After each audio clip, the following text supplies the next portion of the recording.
Dupont, vous êtes en direct avec nous depuis Rome, correspondante de la RTBF, notre confrère. Alors, un ministère de l'instruction et du mérite, de la famille et de la natalité, c'est éclairant. Oui, en effet, c'est vraiment l'identité d'extrême droite, l'identité de ce parti Fratelli d'Italia que l'on voit dans ces nouveaux ministères.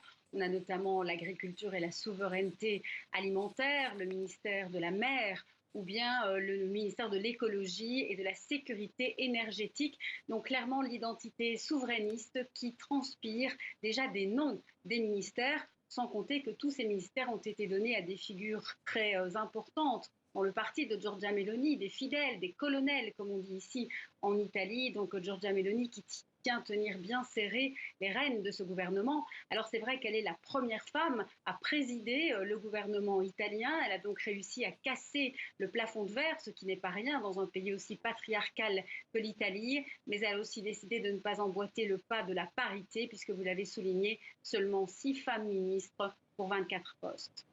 Giorgia Meloni, qui avec ce gouvernement également a tout de même cherché à donner quelques gages à ses partenaires européens, Valérie.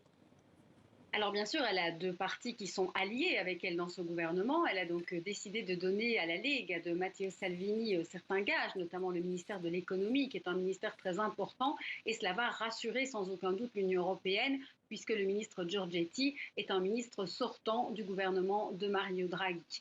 Alors c'est vrai aussi qu'elle a aussi réussi à canaliser son allié encombrant, Matteo Salvini, qui voulait absolument le ministère de l'Intérieur. Elle l'a mis aux infrastructures. Bien sûr, dans ce ministère, il y a aussi la gestion des ports et donc l'arrivée des migrants. Ensuite, Forza Italia, le parti de Silvio Berlusconi, elle leur a donné notamment le portefeuille des affaires étrangères. On sait les déclarations que Silvio Berlusconi a tenues cette semaine sur l'Ukraine et sur la Russie, des déclarations très peu opportunes, mais tout de même, Tajani, l'ancien président du Parlement européen, est aux affaires étrangères, de quoi également rassurer le Parti populaire européen.